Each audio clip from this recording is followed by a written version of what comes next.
Olá, comunidade OCCA! Estamos de volta e aqui agora com mais um programa inédito do Autonomia Feminina. Estamos finalizando o mês de março e vocês viram que esse mês a gente está trabalhando em uma campanha de conscientização das pessoas para que parem de matar corpos, qualquer corpos, principalmente os corpos das mulheres e os corpos dissidentes.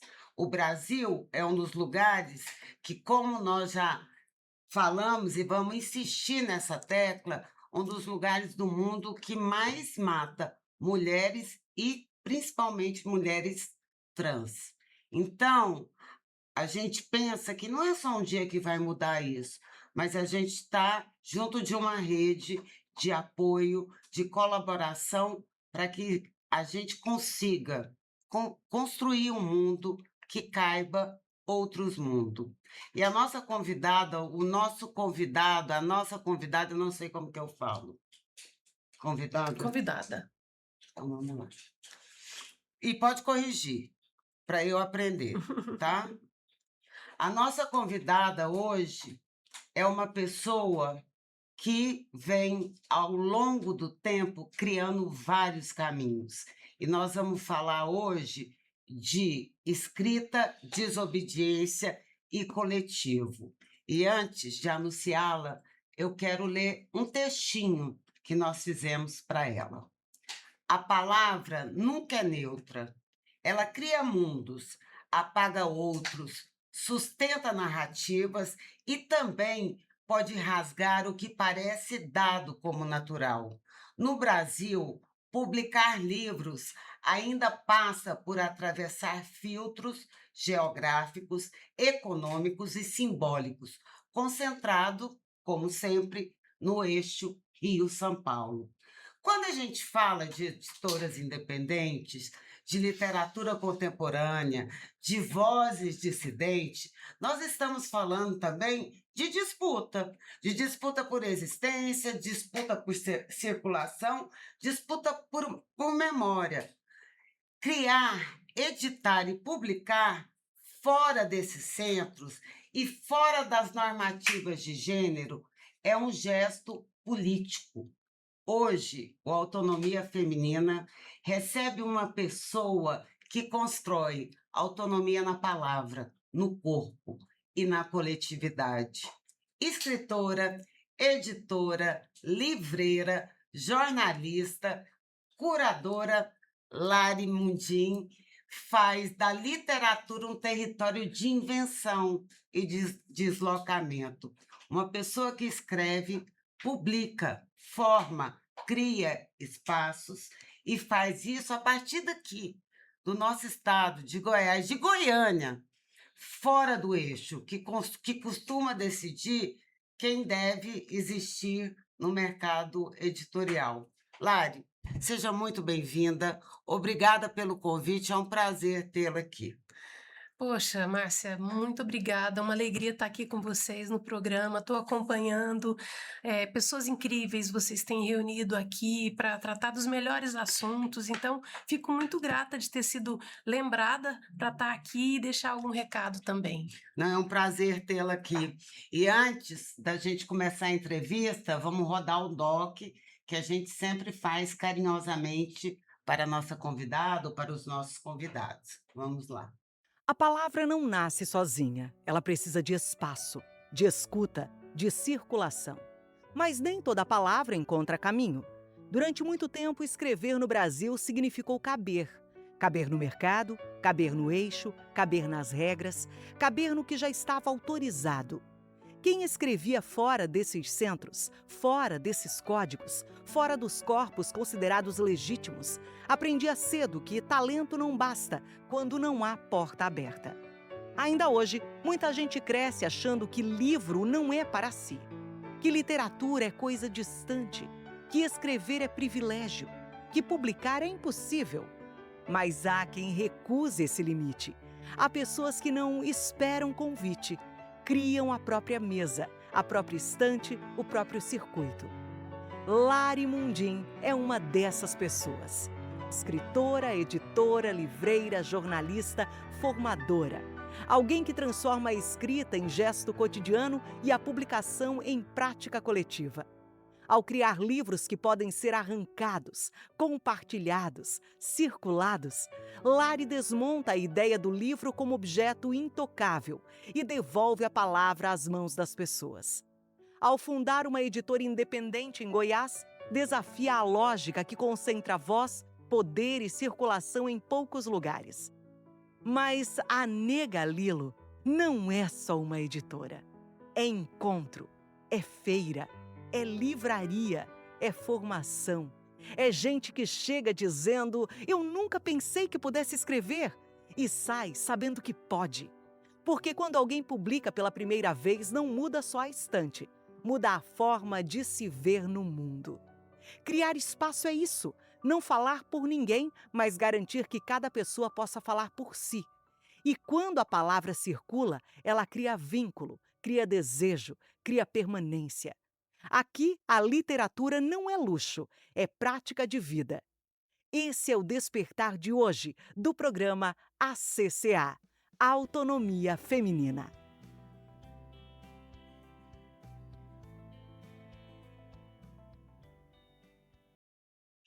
Gente, o som do final sumiu, mas é isso aí. Que bonito! Para você, sua história que é Nossa. bonita. Que lindo! Como não começar essa conversa assim com alguma emoção, hein? É a sua história e é uma história muito bonita. E aí, falando de história, vamos lá para sua infância? Vamos lá. Vamos lá chegar na sua infância e me leva a ela e me fala como você, a primeira vez que você sentiu que a palavra podia ser sua. O que que você lembra? O que que tem sua infância, essa trajetória até aqui? Bom, eu acho que a infância da gente vai estar necessariamente conectada a alguma coisa que nos dá uma sensação de poder de fazer ou fazer com alegria, né?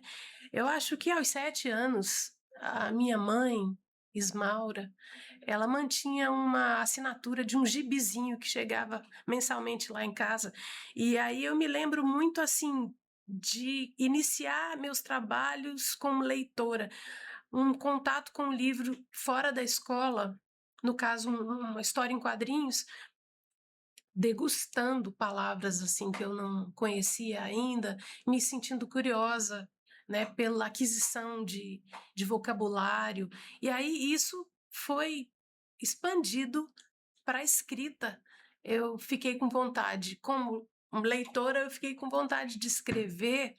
Inicialmente eram curtas narrativas, depois eram poemas de baixa qualidade, quem nunca? E eu acho que o desejo mais à frente de transformar essa palavra que eu conheci na leitura e depois na escrita para a oralidade, trazê-la para a oralidade também, quase que como alguém que fala da forma que escreve. Essa eu acho que é um fio condutor que lá da infância me puxa para o tempo de hoje e que me traz aqui, né, diante de você. E deixa eu te perguntar, e qual que foi o momento que você falou é isso? Porque você, se a gente parar para pensar, são muitos lugares, mas que forma a Lari, né? Você é jornalista, você trabalha com a editora, são lugares diferentes e aonde que se encaixa e que se junta? Essa é uma pergunta muito boa, né? E muitas vezes sem ela a gente não para refletir. Eu sei que provavelmente antes de entrar na faculdade, aos 16 anos, eu me deparei com um livro importante, que é o Macunaíma, de Mário de Andrade. Aquela forma de escrita totalmente subversiva me fez pensar que, para além da escrita formal que a escola nos estimulava, eu poderia ser ousada na forma de me expressar por escrito. E depois, já na vida adulta, como profissional do jornalismo, o primeiro livro da Fernanda Jung que eu li, que é um livro intitulado O Pau, é também uma escrita muito dinâmica que me fez pensar que eu também poderia escrever, né, a partir da leitura de uma autoria feminina. E eu fiz jornalismo, né, Márcia? fiz jornalismo para ser escritora, e isso é a história de muita gente. Mas eu não tive coragem suficiente para começar direto numa faculdade de letras. Eu acho que eu adiei um pouco a O minha percurso. felicidade. Eu fiz um desvio e adiei meu momento de felicidade. Mas foi inevitável, né? Porque essas coisas que a gente evita, elas nos cercam lá na frente.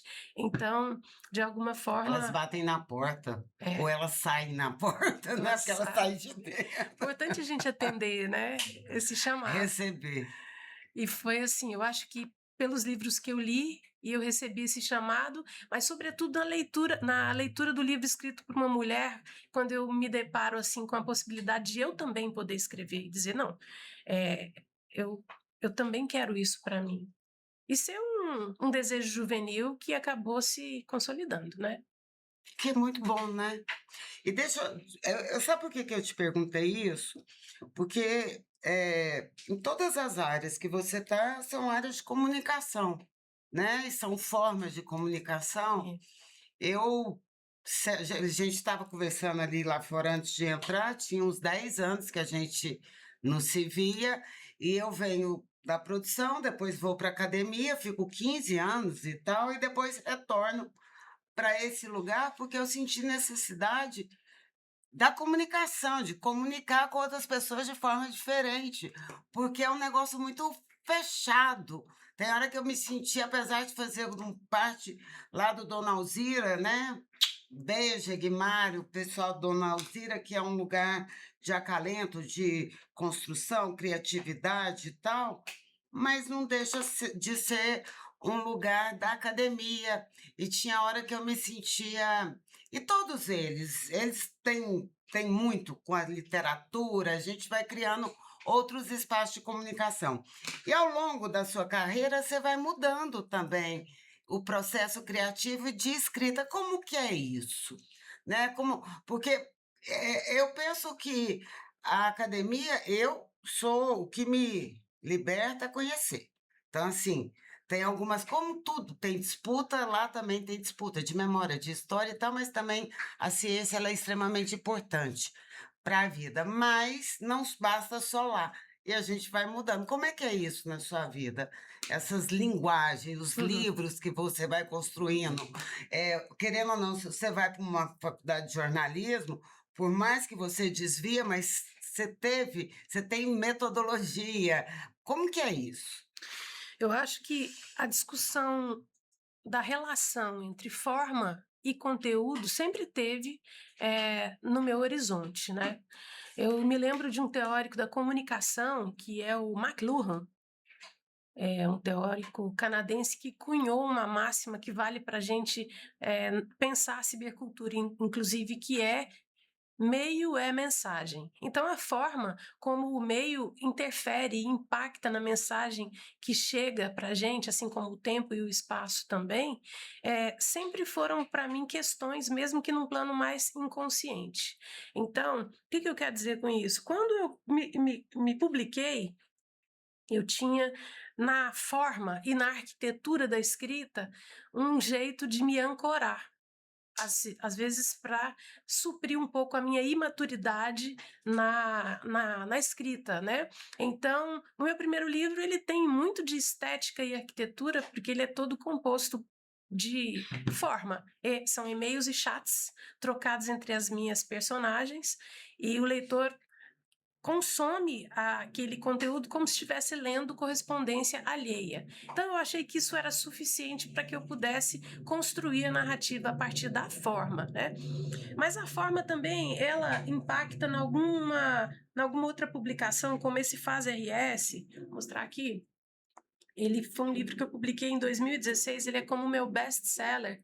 É um livro esgotado, inclusive, e ele fala sobre compartilhamento, tanto é que ele é um livro que tem curtas narrativas, que primeiro foram publicadas na web e muito compartilhadas. Eles foram trazidos para um espaço físico, que é o livro, que tem um picote aqui no meio, estimulando as pessoas a destacarem o livro, como fizeram no ambiente virtual. Esse exemplar aqui, inclusive, está destacado do texto que é: "E diante do belo, ela disse Sim, provavelmente um texto que tocou uma pessoa, falou: isso aqui é a cara da Márcia, vou destacar e entregar para ela.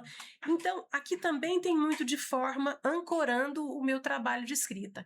Não estou mais muito interessada nisso agora, porque me considero em eterno processo de formação, eu acho que é assim, bom o escritor, a escritora pensar dessa maneira, mas estou menos interessada em muletas, eu estou mais interessada mesmo em colocar a cara no sol. Aí o trabalho que eu tenho feito literário mais recentemente, que é um romance ficcional intitulado Mata de Dentro, já é um esforço de me ancorar na literatura, na palavra, para poder narrar, sem subterfúgios. Deixa eu te perguntar, antes da gente falar do livro que você acabou de lançar, A Cadeira, que aí você vai falar um pouco dele. Aliás, fala um pouco dele e depois eu vou te fazer uma pergunta que veio uma curiosidade. Você está falando do seu percurso de maturidade, né? E de crescimento e de abrir as caras, né? De fazer. Eu lembro quando a gente faz um TCC, aí eu vou do lugar, aí você bota um monte de autor para você não mandar mostrar a sua cara. Depois você vai escrevendo. Aí vai para o mestrado, eu lembro que eu comecei a escrever, tinha três autores na introdução. Aí depois eu comecei a escrever na primeira pessoa, na tese. Ou seja, você falou, agora que se tiver que bater, mas enfim, que é a história da minha vida. Fala da cadeira pra gente, depois que você falar da cadeira, eu quero que quero que você também fale que o que que alinhava tudo isso. Uau, ainda bem que você antecipou essa pergunta, né? Que eu já vou pensando. Pergunta de milhões. Não, em você, o seu processo de crescimento, É, da trajetória. é bom pensar. Então, acabei de lançar esse livro, A Cadeira, que é uma narrativa visual que tem coautoria com a Ânia Aquareluda, uma artista de Brasília, que é uma ilustradora espetacular de livros muito lindos que eu sempre apreciei desde que a conheci. E eu tinha um desafio que era contar uma história sem palavras. Por coincidência, Sem Palavras é o título do meu primeiro livro, mas que tem 320 páginas. Então é como se eu estivesse fazendo um processo de síntese, né, que eu amo, e desapego, naturalmente, para poder chegar numa história contada sem palavras. E esse era o desafio. Então, para além de uma parceria que eu considerava excelente, de uma artista que já tinha algumas imagens previstas no livro em seu repertório, para mim foi um desafio encontrar maneiras de contar essa história a partir de uma narrativa visual e também lançar um livro que desafia esse entendimento nosso sobre o que vale mais e vale menos na publicação. As pessoas costumam valorizar muito o romance ficcional enquanto peça complexa, mais importante, e às vezes depreciar a poesia, por exemplo, enquanto menor numa escala hierárquica. Imagina um livro que não tem palavra nenhuma. Então, desafiar também as pessoas a tirarem um tempo para se deterem olhando apenas imagens e acessar seus conteúdos, né? Então, eu considero que A Cadeira, vou mostrar aqui um pouquinho do trabalho da Ânia, eu sou autora do argumento e do roteiro, e a Ânia desenhou lindamente essa história, que é uma caminhada que tem 3 chaves de leitura, pelo menos, Márcia. Eu digo que o encontro com esses animais de poder, eles podem ser uma chave de leitura com as infâncias. Mas existem outras 2 chaves de leitura, pelo menos. Essa aqui as pessoas gostam muito.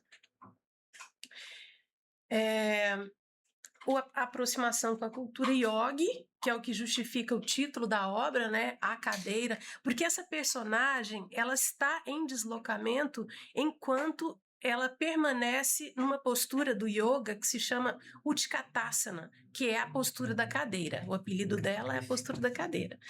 Nesse período em que ela está fixa, que ela está parada, esse processo de inação faz com que ela perceba todas as coisas em movimento.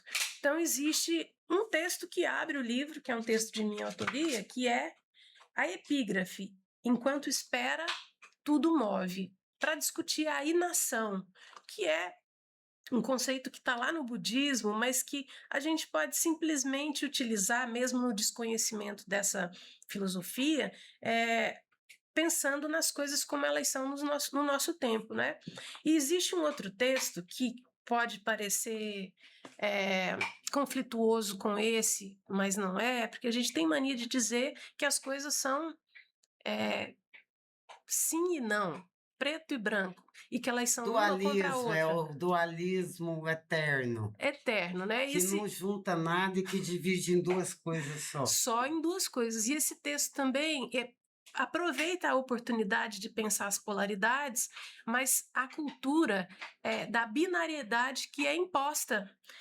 O texto é: um corpo em movimento está em busca de si. Então, essa personagem aqui, na terceira chave de leitura, ela faz uma caminhada de vida que para você, na sua apreciação do livro, pode ter um determinado significado, mas que para a autora, né, para mim que escreveu o roteiro, tem a ver com um registro importante na minha vida. Aos 50 anos, quando Kiron fez a volta completa, eu me entendi como pessoa não binária. Então eu fiz a minha transição para a fuga de gênero. E para mim, essa caminhada que a personagem faz é esse registro desse momento. É claro que para cada pessoa essa caminhada é própria, é única e às vezes é silenciosa. Então, este é a cadeira. Esse bloco vai ter que terminar aqui. Aquela pergunta você responde depois e um monte de coisa que ainda eu quero falar com você, porque eu queria continuar, mas a Vânia já foi 2 vezes ali para eu terminar. Aí, gente, olha só. Ó, hoje é terça, amanhã é quinta, depois da manhã é quinta. A Lari vai voltar com coisas espetaculares. Essa conversa não tinha que ter pausa, mas a gente vai pausar agora para você ficar aguçado e voltar para nos assistir. Mas antes, Lari, quem quiser comprar os livros, fala para gente, fala ali no telespectador para a gente falar nesse bloco e também no outro, aonde que acha.